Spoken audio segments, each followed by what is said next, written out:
France Inter. Il a passé sa vie à changer la nôtre. Steve Jobs, cofondateur d'Apple, est mort à l'âge de 56 ans des suites d'un cancer du pancréas. La firme américaine...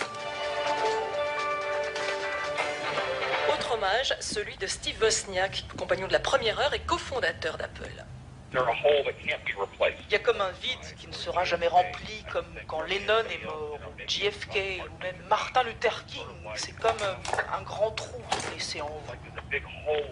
L'hommage est unanime ce matin après l'annonce de la mort à 56 ans de Steve Jobs des suites. C'est sur le site internet de la Maison Blanche que Barack Obama a eu ses premiers mots pour... Es ist ein trauriger Tag für die Menschen von Palo Alto. США на 57-м году жизни скончался Стив Джобс. 前 CEO 最高経営責任者スティーブ・ジョブズさんが5日死去しました。 Pour moi, Steve Jobs était un prophète. Le mec le plus cool du 21e siècle. Un genre de John Lennon 2.0.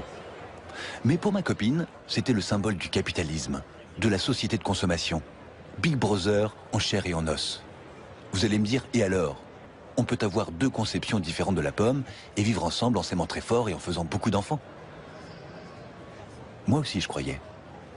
Ben en fait, non.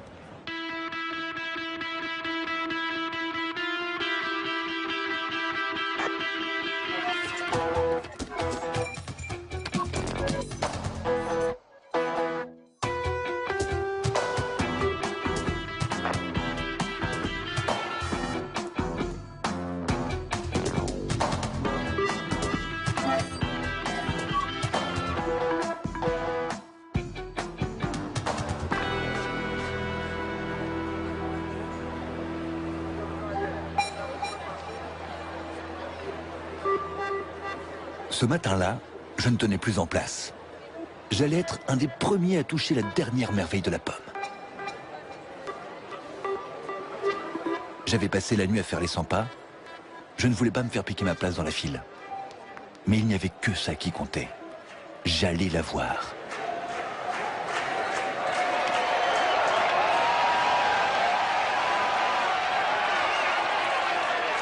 Et puis, les portes du paradis se sont ouvertes. Et là, l'extase, le grand frisson. À un léger détail près, parce que ce jour-là, il se trouve que c'était aussi l'anniversaire de ma copine. Et évidemment, je l'avais oublié. Le genre de bourde qui ne pardonne pas.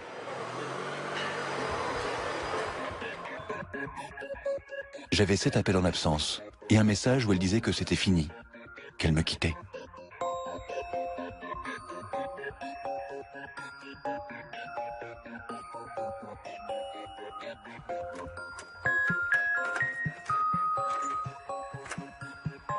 Un message qui disait en gros que j'étais plus amoureux de la pomme que d'elle, que je dilapidais toutes mes thunes sur iTunes, en appli, en jeu, en film, en musique, et que je n'avais même plus de quoi changer de chaussettes. Elle insinuait que je ne voyais la vie qu'à travers des petits coups de pod, des petits coups de pad, des petits coups de Mac, et que j'avais fini par les manger, les pommes. Pas mal de pommes, c'est vrai. Elle disait que j'étais accro. Ça m'a fait dégringoler de mon iCloud, enfin de mon nuage. Dans le doute, j'ai préféré consulter. Je crois qu'il y aurait un vrai danger à, j'allais dire, à considérer comme de l'ordre de la dépendance, c'est-à-dire d'une maladie grave, ce qui est peut-être de l'ordre de l'intérêt, de la passion, de l'attirance. Mais jamais on va soigner les consommateurs. Hein, c'est knock, ça. Et on va rentrer, je vais faire un panneau à l'hôpital, consommateur d'Apple, deuxième porte à gauche. Non, je ne le ferai pas. Est-ce que je peux vous montrer une petite séquence? Parce que j'ai été à l'ouverture d'un Apple Store et j'avais mon iPhone avec moi. Du coup, j'ai pu filmer un jeune homme que j'ai rencontré par hasard. C'est bien de partager ça et puis on a attendu depuis hier, j'étais là à 16h et bah voilà quoi, on sait pourquoi on a attendu, franchement c'est un moment vraiment intense, c'est exceptionnel, honnêtement c'est exceptionnel. C'est pas des gens qui vont nous prendre de haut, c'est des gens qui comprennent, qui nous comprennent, avec qui on va pouvoir parler comme si voilà, ils étaient effectivement proches de nous, on peut partager des choses, notre passion, tout cet univers, voilà. Et juste un petit truc qui était marrant, c'est qu'on était quelqu'un qui n'était pas forcément fan d'Apple. Et là, je viens de le croiser, il avait les larmes aux yeux. C'est pour vous dire, voilà, ce qui se passe ici, il y a de l'électricité dans l'air, c'est vraiment, c'est génial, c'est super. Voilà. Je pense que là, on est plus dans l'ordre de, j'allais dire, de la recherche identitaire. Ce que j'ai entendu, moi, de ce jeune homme, c'est au fond, on me comprend, on m'écoute. Il y en a des comme moi. Je suis pas tout seul. C'est un des grands, j'allais dire, un des grands drames contemporains que vivent tous ceux qui sont un peu anxieux. C'est l'impression d'être tout seul avec leur état d'âme. Là, qu'est-ce qu'on vous donne? On vous donne l'idée qu'avec un ordinateur, vous devenez quelqu'un d'exceptionnel, hein, quelqu'un d'extraordinaire. Et en plus, vous trouvez immédiatement plein de copains qui partagent le même intérêt que vous. Donc voilà, il y a une sorte d'autothérapie ou de thérapie sauvage du mal de vivre qui se réalise de manière collective. Et voilà, je ne suis pas un camé. Ma famille, c'est la pomme. Mieux vaut avoir une famille que pas du tout. Surtout quand on vient de se faire larguer. Par contre, comment la pomme a réussi à devenir ma famille, c'est ça qu'il faut que je comprenne. Que je la dépiote, la pomme, jusqu'au pépin. J'ai pris le premier avion pour la Californie. La Mecque de la cool attitude. Direction San Francisco, le jardin d'Éden de la pomme. Là où tout a commencé, dans les années 70.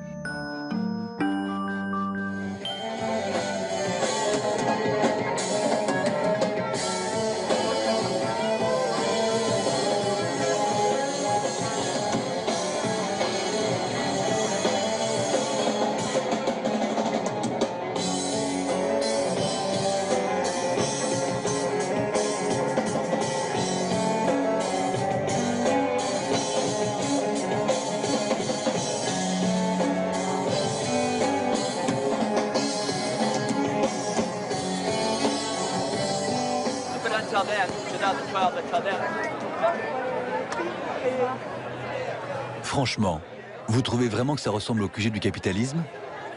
Jobs, un vulgaire patron? La pomme, une simple machine à fric?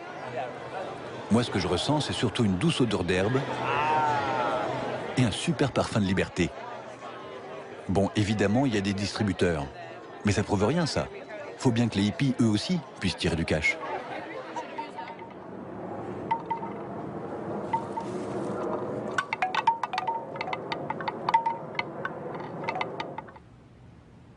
Là, par contre, ça m'étonne. J'imaginais que le premier salarié historique de la pomme en aurait accumulé, lui, du cash, vu les dernières cotations en bourse. Je vous en prie, asseyez-vous. Je crois. Mais bon, c'est sans doute qu'il aura su rester simple. Vous savez quoi, je préfère m'asseoir ici. J'ai rencontré Steve Jobs à l'université de Reed. Steve et moi partagions le même intérêt pour la littérature et la spiritualité orientale. Le bouddhisme? Oui, le bouddhisme, le zen, le Vedanta. En quelle année? En 1974, nous sommes partis pour le pèlerinage de Kumbh Mela en Inde, le plus grand rassemblement religieux du monde. Quand avez-vous rejoint l'entreprise? Un jour, il me dit, nous sommes en train de fabriquer des cartes pour les ordinateurs. C'est intéressant. Il ne s'est pas répondu sur le sujet, d'autant que je n'y connaissais rien en informatique. Pendant l'été 1976, comme je n'avais rien d'autre à faire, je me suis dit, je vais leur prêter main forte. À ce moment-là, où était l'entreprise? À ce moment-là, ils se sont installés dans le garage. Quel garage? Le garage de Steve Jobs. Enfin, celui de la maison de ses parents. Auparavant, ils bidouillaient dans la chambre d'amis. Mais c'était une chambre minuscule. Alors, ils se sont installés au garage et le père de Steve les a aidés à installer les plans de travail. Steve avait des parents formidables. Ils l'ont énormément soutenu. Vous n'étiez que 3 à ce moment-là? Même pas. Juste Steve Jobs et moi, parce que Steve Wozniak travaillait à plein temps chez Hewlett Packard. Et vous fumiez des joints à l'époque? Pas beaucoup. Nous préférions les drogues psychédéliques. Nous en prenions ensemble à l'université. À l'époque, la question était quels sont les effets des drogues psychédéliques? Qu'est-ce que la conscience? Comment ça fonctionne? Tous ceux qui prenaient des drogues psychédéliques avaient compris que c'était intéressant, mais c'était le début d'un long processus d'investigation qui n'est d'ailleurs pas encore terminé. Par la suite, ces drogues se sont répandues dans les cercles artistiques, parce que tous ceux qui avaient un esprit créatif avaient trouvé un moyen de stimuler leur inspiration. Et Steve Jobs a maintes fois dit que le LSD aiguisait sa créativité. Steve nous encourageait lors des réunions hebdomadaires. Il nous disait d'être anticonformiste, de ne pas suivre les règles, d'être inventif et de créer quelque chose qui changera le monde.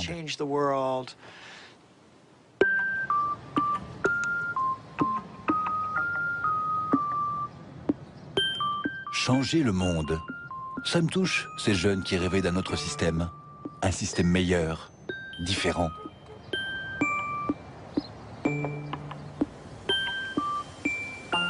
Et dire que tout ça a commencé dans ce garage. Allez hop, photo. Je la montrerai à ma copine. Enfin, si elle veut bien me revoir un jour.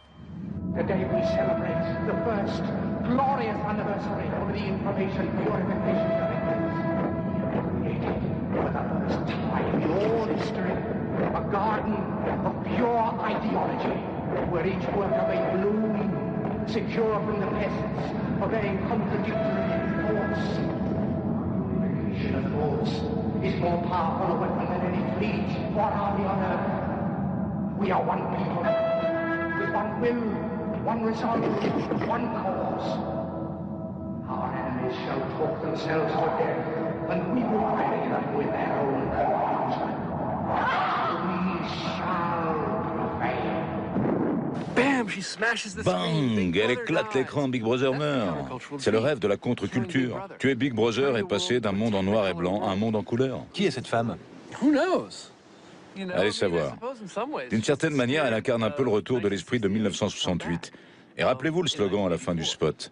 Mac, vous verrez pourquoi 1984 ne ressemblera pas à 1984.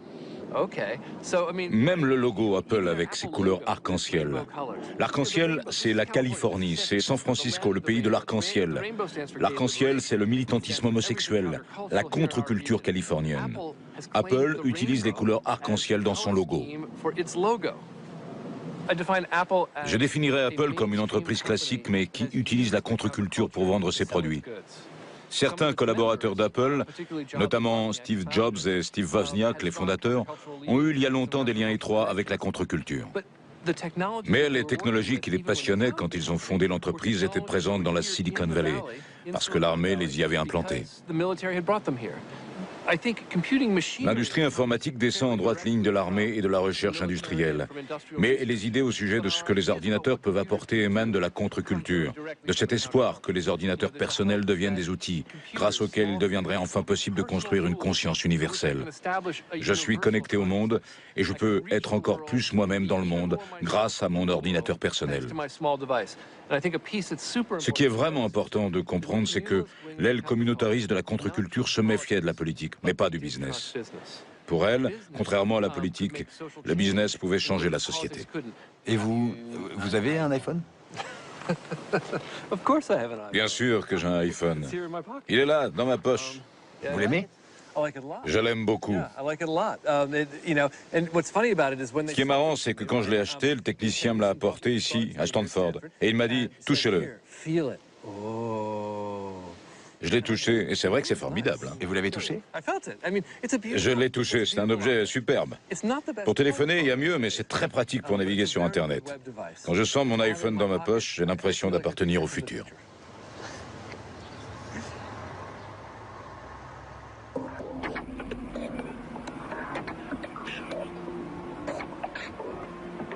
Donc, les anciens hippies se seraient fait des pommes en or en surfant sur la contre-culture. Mais attention, moi je n'ai jamais dit que le business était totalement étranger à l'affaire. Ils n'allaient tout de même pas distribuer leurs produits gratuitement. De toute façon, une entreprise qui récupère la contre-culture, c'est quand même plus révolutionnaire qu'une entreprise qui la combat. Non? Tu te souviens de ce que c'est la contre-culture? C'est une réaction qui a émergé contre l'idée qu'on se faisait du fonctionnement de la culture. Beaucoup de recherches ont été menées sur les années 1950 et 1960.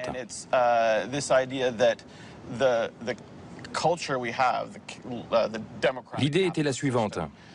Les systèmes démocratiques capitalistes tendent à favoriser l'homogénéité dans les goûts, dans la pensée, dans le travail, dans tout.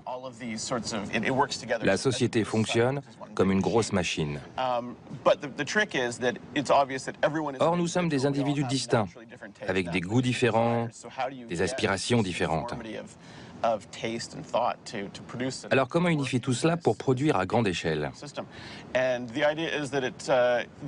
En insufflant la conformité à travers la culture. C'est la culture qui génère la conformité des goûts et des idées. Alors, la contre-culture s'est érigée contre ça. Elle voulait bousculer le système, saper le capitalisme par une forme de rébellion culturelle. La société exige des cheveux courts, laissons-les pousser. Elle exige que nous portions des costumes, sautons dans un jean. Ainsi s'est répandue la contre-culture. Le capitalisme ne demande pas du tout une consommation homogène. Donc se rebeller contre le capitalisme, en essayant d'acheter quelque chose de différent ou en adoptant un look différent, n'a jamais mis le système en péril. Au contraire, ça le fait tourner. C'est ce à quoi la rébellion de la contre-culture aboutit. Elle a généré une multitude de modes de vie. Elle a donc multiplié les opportunités de vendre des produits aux gens en fonction de leur mode de vie. La raison pour laquelle les gens achètent tant, cherchent à gagner toujours plus d'argent, sans pour autant être satisfaits, c'est qu'ils cherchent au fond à asseoir leur position. Ils veulent acquérir quelque chose de mieux que ce qu'a le voisin. Si l'on admet que le consumérisme est une concurrence entre consommateurs, alors on mesure à quel point la contre-culture et sa quête du cool ont pu doper le consumérisme. Qu'est-ce qui est cool et comment ça fonctionne la cool attitude? On est cool quand on n'est pas comme les autres. On porte des vêtements très différents, on n'écoute pas du tout la même musique, on n'est pas coiffé pareil.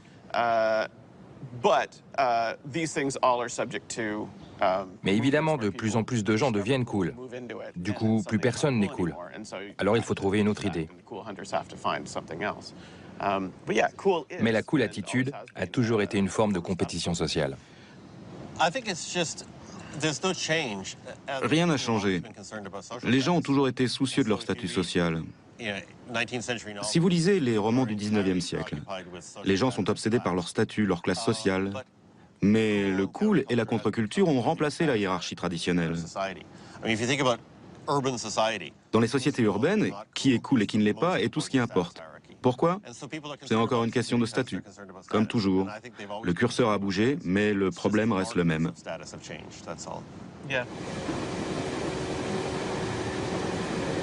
Je vois. Être cool, c'est être différent. Tiens, ça me rappelle quelque chose, ça. Here's to the crazy ones. The misfits. The rebels. The troublemakers. The round pegs in the square holes.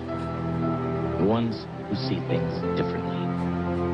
They're not fond of rules, and they have no respect for the status quo.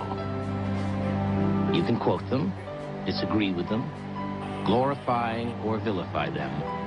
But the only thing you can't do is ignore them. Because they change things. They push the human race forward. And while some may see them as the crazy ones, we see genius. Because the people who are crazy enough to think they can change the world are the ones who do.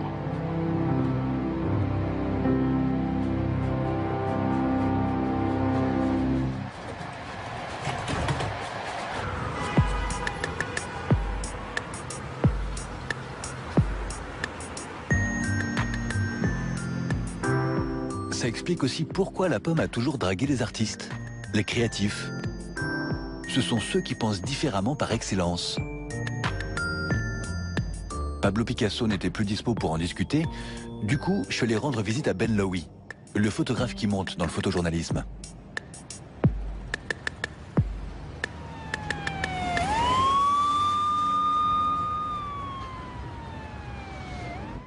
Salut, comment ça va? Hey, salut. Ça, c'est Mathéo. Mathéo. Salut, Mathéo. Hey, Mathéo, dis bonjour. Ah, et ça, c'est Spud. Rentrez. Merci. Spud, stop. Come on. Oh. La première fois que mes photos prises sur iPhone ont été publiées, c'était en juillet dernier. J'avais un boulot à faire pour The New Yorker. On m'a demandé de travailler en argentique, ce que je n'avais pas fait depuis la fac. Je suis un photographe de l'ère numérique. J'étais terrifié. Et si je cafouille, il n'y a aucun moyen de vérifier. Alors j'ai commencé à prendre des photos avec l'iPhone au cas où. Je les ai imprimées et je les ai apportées au magazine. Je ne leur ai pas dit que je les avais prises avec mon iPhone. Ils ont adoré. C'est là que je leur ai dit, pour info, c'est pris avec mon iPhone. Voici l'une de mes images de Libye, prise avec mon iPhone. On ne voit pas la différence. Pour en arriver là, il y a eu tout un processus. Vous retravaillez vos images sur votre ordinateur? Non. En fait, la seule fois où ces photos approchent mon ordinateur, c'est quand je les imprime. Je ne les ouvre même pas. J'imprime, c'est tout. Sinon, à quoi bon utiliser un iPhone? Et maintenant, avec la dernière version de l'iPhone, c'est encore plus facile. C'est ce que j'ai fait en Libye. J'ai pris des photos et je les ai envoyées directement sur Tumblr, Twitter et Facebook avec une légende. Certains s'y sont intéressés et au bout de quelques jours, à peu près 1500 personnes me demandaient des nouvelles, voulaient des informations. C'est un tout nouveau paradigme pour le journalisme à bien des égards.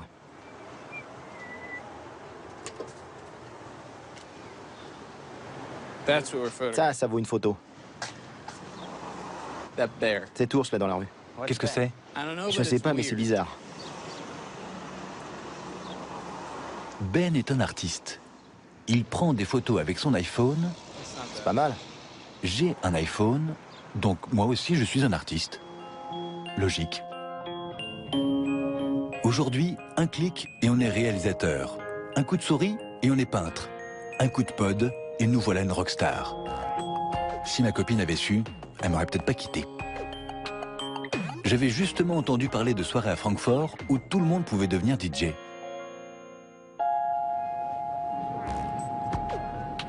Un strudel aux pommes, s'il vous plaît. Ah, voilà.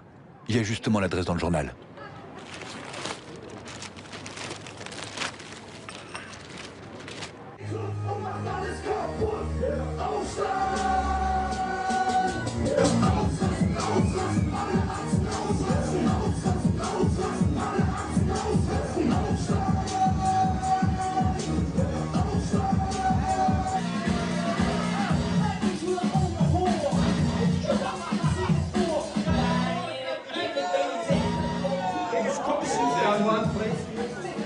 Et pourquoi vous êtes habillé comme ça?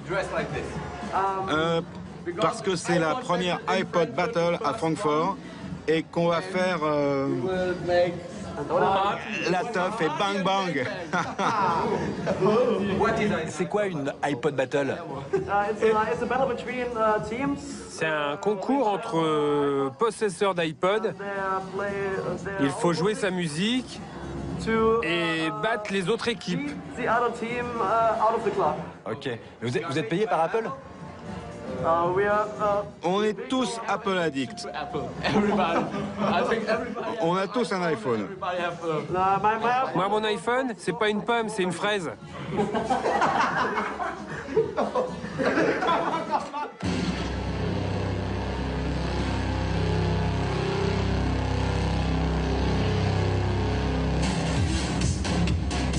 C'est ça. La pomme l'a compris avant tout le monde. Fini les pompiers, les infirmières, les vétérinaires et les cosmonautes. Tout le monde, et moi le premier bien sûr, on rêve d'être DJ, musicien, graphiste ou réalisateur. Bref, des créatifs. Des types cool, quoi. Je ne leur ressemble pas à ces jeunes. Et pourtant, j'ai le sentiment qu'on est tous pareils. Moi aussi, je veux monter sur scène, avoir mon quart d'heure de gloire, comme dirait l'autre. Et puis tant pis si on n'est pas des vrais artistes. Au moins, on a le sentiment d'en être. Allez, je retourne danser.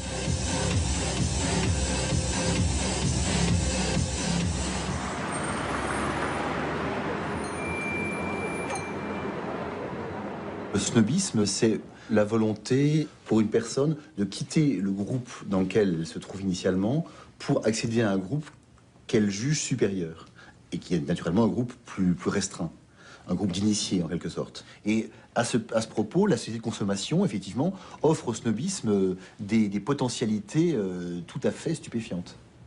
Il y a toujours eu des gens pour fournir aux snobs le moyen d'être snob, en fait. C'est ça, pour satisfaire son désir. Pour satisfaire son désir, pour combler ses rêves, ses fantasmes. Et c'est très important. Le snob, il est vraiment fondamentalement dans le fantasme, fondamentalement dans le rêve d'une supériorité qui bien souvent n'existe pas en réalité.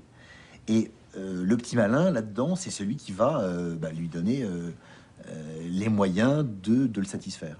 Ça me fait penser à une petite anecdote, si vous voulez. Ian Fleming, l'auteur de James Bond, quand il a terminé son premier bouquin, donc Casino Royale, le premier truc qu'il a fait, c'est d'acheter une machine à écrire plaquée or. Je pense qu'il y a beaucoup d'acheteurs d'Apple qui font un peu ça, si vous voulez. Dès qu'ils ont un petit peu d'argent, effectivement, ils vont s'acheter un ordinateur qui va plaquer or, mais qui est labellisé Apple, comme d'autres vont effectivement acheter un sac Hermès ou un foulard de la même marque ou une voiture ou je ne sais quoi. Je peux le voir?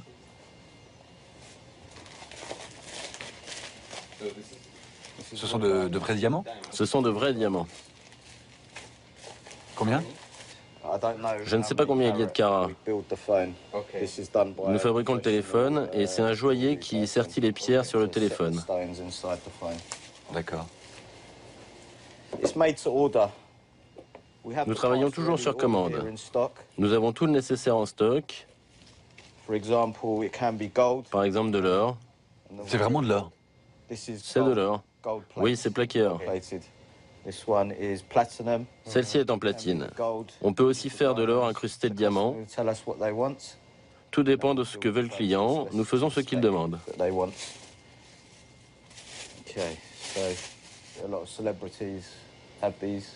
Pas mal de célébrités en ont. Des stars du sport, du football surtout. Ce genre de personnes.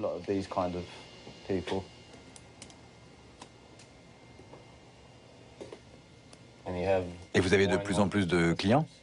Vous customisez de plus en plus de produits? Le business est florissant. Et ils sont très demandés au Royaume-Uni. Vous travaillez surtout sur les iPhones et les iPads? En ce moment, oui, iPad et iPhone. Et le Macintosh? Nous avons fait un portable plaqué or pour un client, un MacBook Air. Nous l'avons complètement déshabillé, plaqué or et remonté. Le client avait un portable en or. Un portable en or.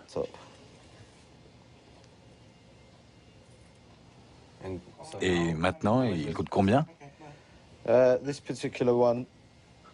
Celui-ci avec les diamants doit coûter autour de 15 000 livres.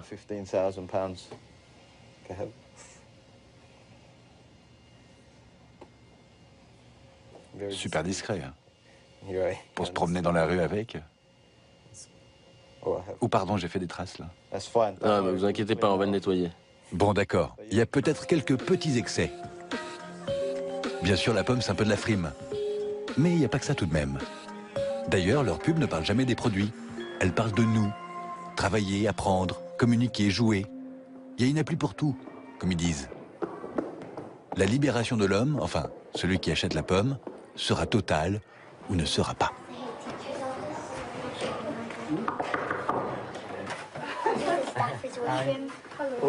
Bonjour. Bonjour. On est en train de faire une leçon de français. Ah, c'est pas vrai.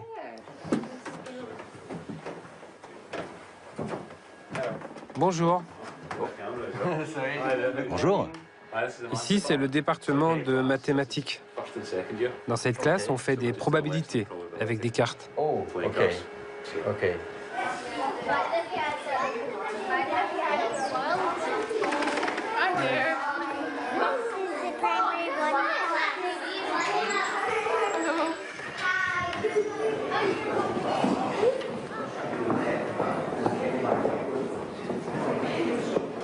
Maintenant, prenez vos iPads, on va faire des maths. Vous laissez ça, on finira plus tard. Allons-y. Ça, c'est pour apprendre les tables de multiplication. Ça ressemble à un jeu de bingo. Et tu préfères quoi, les maths sur le livre ou sur l'iPad? Sur l'iPad, c'est plus amusant, c'est comme un jeu.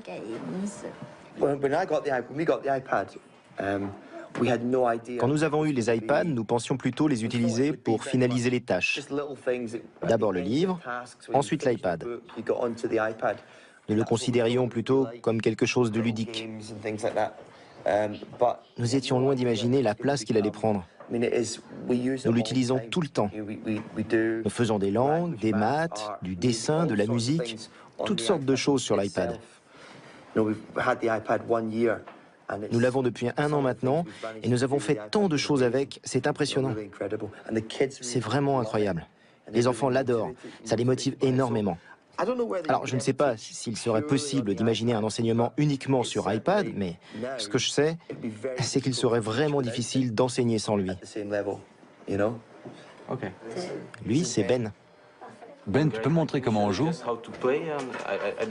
Je connais pas bien cette application, en fait. Quel instrument tu aimes? Mon instrument préféré, c'est la guitare. Ah, ok. Et tu joues de la guitare? Oui. Tu as une guitare chez toi? Oui. Ah ouais. En fait, on m'en offre une pour mon anniversaire qui tombe demain. Demain? Oui. Ah ouais, et tu auras quel âge demain? J'aurai 10 ans. Super. Et qu'est-ce que tu préfères, jouer de la vraie guitare ou? La vraie guitare. La vraie guitare? Oui. Je trouve ça plus sympa. Et tu peux essayer de nous jouer un petit morceau de guitare? C'est pas facile.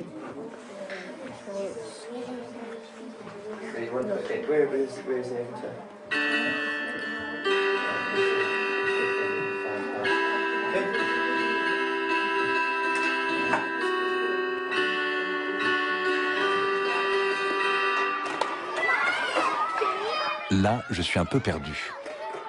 Est-ce un élevage de futurs consommateurs? Ou ces gamins vont-ils savoir faire la part des choses? Je n'en sais rien. Est-ce qu'ils vont grandir comme nous?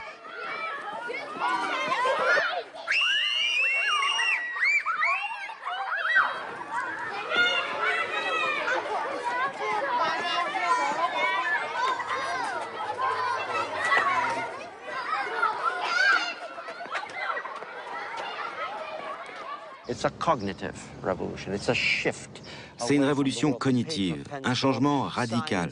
Fini le papier, les crayons, les sciences mécaniques. Nous évoluons désormais dans le cyberespace où le virtuel est devenu plus réel que le réel. Et comme l'avait souligné le philosophe français Jean Baudrillard, l'hyper-réalité a pris le pas sur la réalité. Et quand on prononce iPod, iMac, on dit moi. On devient la machine. Oui, vous fusionnez avec votre machine. Vous êtes intégré dans sa symbolique. L'être humain a toujours été friand de symboles. Nous avons coutume de nous référer à des choses que nous identifions comme faisant partie de nous, de notre identité. Le drapeau, etc. Ces machines font désormais partie de notre identité, avec un I comme identité. Mais alors, comment une marque peut-elle s'approprier des valeurs morales? Elles ont repris le flambeau du symbolisme. Quand on vit dans une société laïque, on a besoin de croire en quelque chose, on a besoin de symboles pour nous guider. En fait, le marketing a envahi les esprits au point de devenir inconscient. On ne le remarque plus. D'ailleurs, nous, les êtres humains, nous considérons peut-être aussi comme un genre de marque. Pas une entité spirituelle, mais aussi quelque chose que l'on peut vendre littéralement via des sites web, des réseaux sociaux, des iPods, tout ce que vous voulez. C'est vraiment une révolution. L'un des professeurs de cette université est même devenu célèbre pour ça. Je veux parler de feu Marshall McLuhan. Il a prédit que la révolution cognitive allait s'opérer grâce aux changements technologiques qui viendraient prolonger notre enveloppe corporelle. C'est fait. Mon téléphone est une excroissance de moi-même. Je n'avais pas vu les choses sous cet angle. C'est vrai qu'à bien y réfléchir, je commence à la trouver un peu collante, la pomme. Est-ce qu'elle aurait fini par s'immiscer en moi? Un scanner s'impose.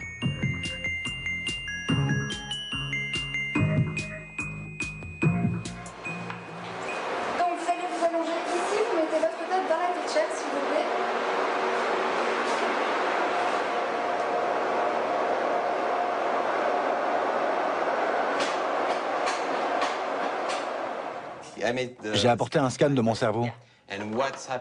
Qu'est-ce qui se passe dans ma tête quand je vois un iPhone? Je pense que vous avez une relation privilégiée avec votre iPhone. Nous avons mené une récente étude. Elle a révélé une activité accrue à 2 endroits chez les gens amoureux des iPhones. Vous entendez ce que j'ai dit? Amoureux. L'étude a révélé que l'utilisation de l'iPhone activait la même région du cerveau que lorsqu'on est amoureux de quelqu'un. Et c'est sans doute ce qui explique cette addiction au téléphone. On observe aussi une activité au niveau des amygdales. Les amygdales sont vraiment une zone qui reflète la peur. Si vous avez peur d'être seul, peur d'être violé ou volé, cette zone sera activée. Et avec votre iPhone, cette zone sera activée aussi. Parce que vous avez peur d'être coupé du monde. Ce que l'on constate aujourd'hui, c'est que l'iPhone a réussi à aller plus loin que la plupart des téléphones mobiles. Parce qu'il ne véhicule pas seulement le facteur peur, il véhicule en plus le facteur amour. C'est pourquoi Apple se porte si bien en ce moment. Parce qu'il est impossible pour un concurrent de s'aligner. Comment lutter contre l'amour? Aujourd'hui, la marque a dépassé le produit en générant une émotion particulière. J'appelle ça une religion. Et j'étudie le phénomène depuis 7 ans. Depuis notre première étude sur les consommateurs amoureux d'une marque. Peu de consommateurs et peu de marques entrent dans cette catégorie assimilable à une religion. Harley Davidson, Hello Kitty, Apple. Apple a même réussi le prodige de devenir à la fois un culte et une religion de masse. Moins les religions font d'adeptes dans le monde, plus on vénère Apple. Les gens ont besoin de croire en quelque chose. Comme les églises ne suscitent plus l'engouement, elles sont remplacées par les marques. Et c'est important pour une marque d'être une marque religieuse? Bien sûr. Déjà, pour marquer sa différence, c'est très important. Ensuite, ça influe sur le budget qu'un consommateur est prêt à consacrer au produit. Si les gens ne considèrent plus un appareil comme quelque chose de simplement utilitaire, s'ils commencent à éprouver une émotion avec, alors le prix n'entre plus en ligne de compte. C'est comme si je vous demandais d'évaluer le prix de votre compagne. Si je vous dis « elle coûte combien ?», vous allez me répondre « mais Martine, comment osez-vous me poser une question pareille ?» Bon, alors je tente le coup avec votre iPhone. Je veux acheter votre iPhone tel qu'il est, avec vos données, toutes vos applications, tous vos contacts. Combien? Je préfère vous donner ma copine. Pourvu qu'elle n'entende jamais ça. Mais c'est exactement ce qui arrive. On ne peut plus s'en passer. C'est pourquoi nous avons constaté en scannant votre cerveau qu'il s'agissait d'une histoire d'amour. Comment y mettre un prix? Impossible. Ce que m'a dit Lindstrom m'a angoissé. J'ai réécouté le message de ma copine. Elle avait raison depuis le début. Je suis amoureux d'un téléphone. Ça explique ce petit frisson que j'ai à chaque fois qu'il vibre dans ma poche. Le plaisir que j'ai à le caresser. Finalement, j'aurais peut-être dû le faire plus tôt ce voyage. Quand on aime, on perd un peu son sens critique. Mais au moins, je crois que j'ai évité le pire. Non, enfin, moi comme je te l'avais dit, c'est sur le coude ici. Ok. Au-dessus du coude, là. Enfin, ouais, ici, sur le coude, ouais. Voilà, plutôt... Et hier, c'était en bas, mais on peut... Ouais, quand c'est dur, toi tu veux. C'est toi qui dis. Ah non, parce que taille. De cette taille-là, tu vois... Mais non, tu vois une tache, là. Tu vois un grain de beauté qui a été éclaté.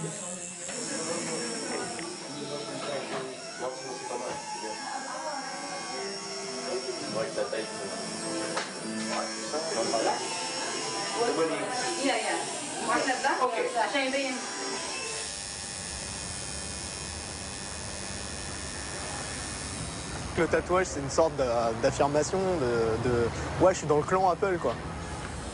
Ça va? Ouais. Pour moi, c'est pas une marque, quoi.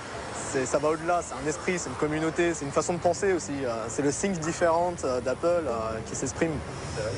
Comment ça va, ça roule? Un petit peu, mais ça va, c'est cool.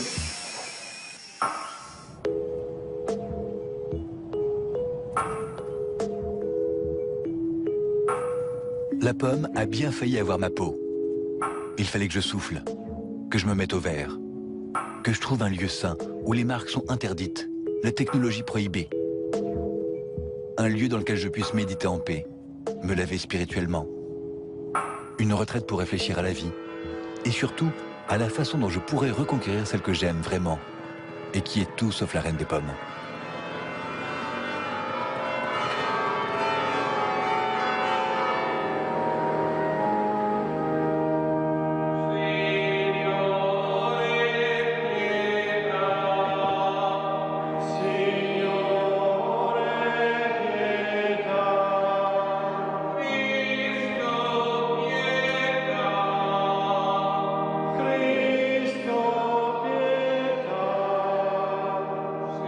Les yeux tournés vers le ciel, les bras tendus vers le Seigneur, j'étais sur le point de me joindre au cœur.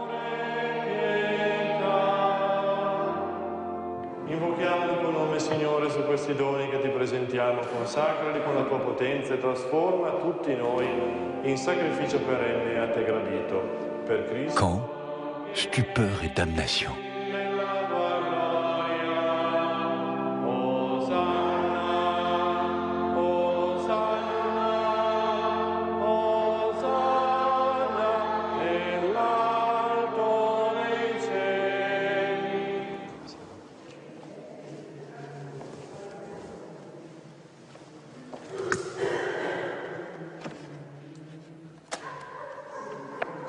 Je le récupère. Il est précieux. Et ça fait longtemps que vous avez l'iPad? En fait, j'ai acheté l'iPad 2 le jour de sa sortie et j'ai fait pareil avant pour l'iPad. Je suis... Enfin, dans ce lieu sacré... Je peux le confesser, je suis un fidèle d'Apple et de sa technologie. Et qu'est-ce que vous pensez de la comparaison qu'on fait entre Apple et des religions?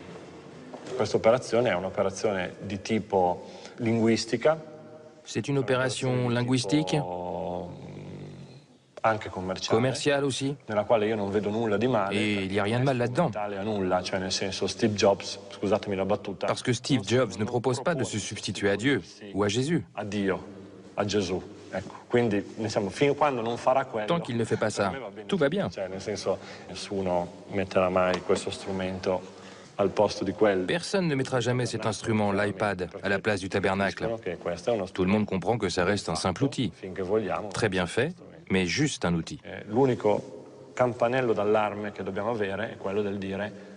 La seule chose qui doit nous préoccuper est de ne pas se faire voler la liberté par le marché. Don Padrini? Si. Il y a votre iPhone qui vient de sonner. Ah si. Sì, sì, adesso qua lascia aperto. Croyant ou non croyant, jeune ou vieux, barbu ou à moustache, Stones ou Beatles. Nous voici donc tous égaux face à l'envie de croquer la pomme. Ma musique, mes infos, mon boulot, toute ma vie dans une pomme. Elle serait devenue mon unique accès au monde? J'ai la tête en compote.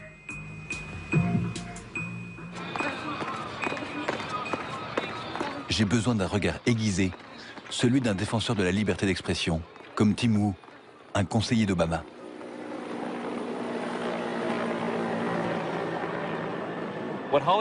Ce qu'Hollywood a fait dans le cinéma, Apple l'a fait dans l'informatique en rendant ses machines faciles d'accès. Vous savez, les gens ont beau prétendre le contraire, en fait, c'est ça qu'ils veulent. Si vous les écoutez, ils disent tous « Je veux de la liberté, je veux être libre, avoir le choix de faire ce que j'ai envie de faire, je veux être moi-même. » Mais face à un bel iPhone ou à un bel iPad, ils craquent tout de suite. De même, ils vont affirmer « Je veux voir des films indépendants, des films d'art et d'essai, mais au bout du compte, les films hollywoodiens remplissent bien mieux les salles. » C'est comme ça. Apple a de très bonnes relations avec Hollywood. Steve Jobs l'a même formulé. Les Américains veulent Hollywood. Il a dit ça? Oui, il a dit que c'était ce que voulaient les Américains. Il parlait d'Apple TV. Il a dit « Nous avons étudié le comportement des Américains, ils veulent des contenus hollywoodiens. Ils ne veulent pas de boulot d'amateur, ils n'aiment pas YouTube, ils n'aiment pas le désordre d'Internet. Ils veulent qu'un tri s'opère et qu'on ne leur propose que ce qui leur convient. En d'autres termes, une recentralisation de la culture. En fait, le concept de liberté est toujours en balance avec la place donnée à la facilité et au confort. Tout le paradoxe est là. Un paradoxe inhérent à la nature humaine. C'est comme le paradoxe du dictateur. Quelle est la meilleure forme de gouvernement? Aujourd'hui, on dit souvent que c'est la démocratie, mais regardez le chaos qui nous entoure. C'est le résultat d'un système trop souple. D'après Platon, la meilleure forme de gouvernement serait une dictature, mais avec un dictateur bien intentionné. Steve Jobs a compris ça. Le secret de l'efficacité, c'est un dictateur éclairé.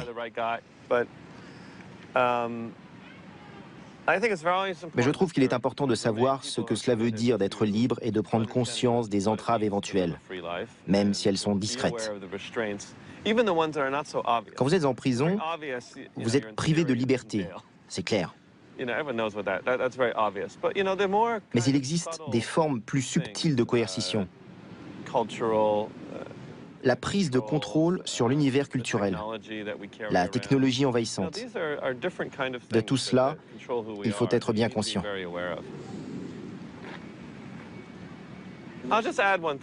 Tenez, prenez l'iPhone par exemple.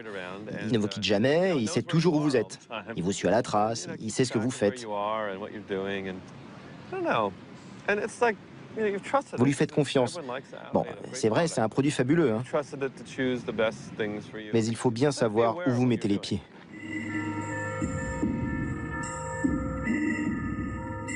Savoir où on met les pieds. D'accord. Mais ça ne me dit pas comment résister à la pomme. Et d'ailleurs, puis-je encore lui résister?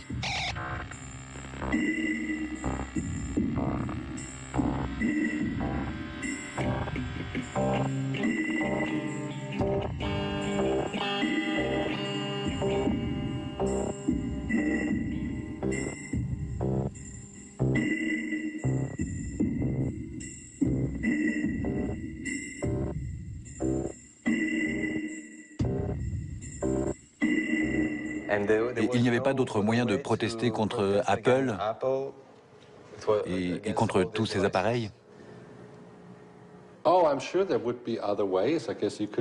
Je suis sûr qu'il y a d'autres moyens. On peut désosser et montrer l'intérieur. Mais ça pourrait ressembler à de l'espionnage industriel.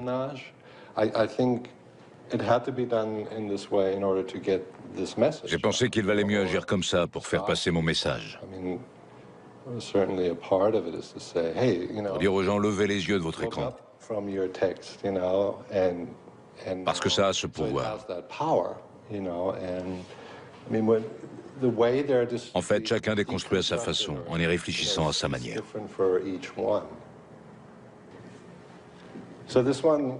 Ça, c'était un iPad. Nous l'avons eu le samedi quand il est sorti, et nous l'avons apporté au studio le lundi. Tout de suite, j'ai su que j'avais envie de le brûler. Et qu'est-ce que ça veut dire de brûler un iPad? Je n'ai pas les réponses. Mon but serait plutôt de soulever des questions. Carboniser mon jouet? Franchement, ça me coûterait. En même temps, ça pourrait montrer à ma copine que je m'en suis sorti et que je suis prêt pour un nouveau départ. La pomme a rejoint la cohorte des objets du quotidien, tout simplement. Aujourd'hui, je me sens capable d'être moi-même, de penser par moi-même, de vivre libre. Et surtout, je suis capable d'aimer une femme plutôt qu'une pomme. Même si c'est une belle pomme. Alors maintenant, ça va. Ma copine est revenue. Mais je fais gaffe. Je fais un régime.